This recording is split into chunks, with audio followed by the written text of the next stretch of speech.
कि ये भी सारा जो है वो बरामदे के अंदर जो दुकानें बनाई हुई हैं, दो दो तीन तीन, तो ये भी एक तरह का कब्ज़ा है। इसके भी ऊपर भी ऑपरेशन होता है, लेकिन उसके बाद फिर बरामदों के अंदर कब्ज़ा हो जाता है।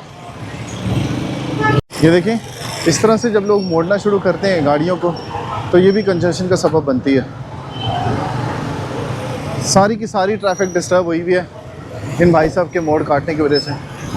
और ये देखें, ये गलत पार्किंग करके कितने मज़े से फ़ोन सुन रहा है। तो किसी को कोई परवाह नहीं है। ये रिक्शे वाले को देखें, ये रिक्शे वाला भी खड़ा हुआ है डबल पार्किंग करके। एक ये देखें, बेफिक्र होकर भाई साहब बैठे हुए हैं डबल पार्किंग पे।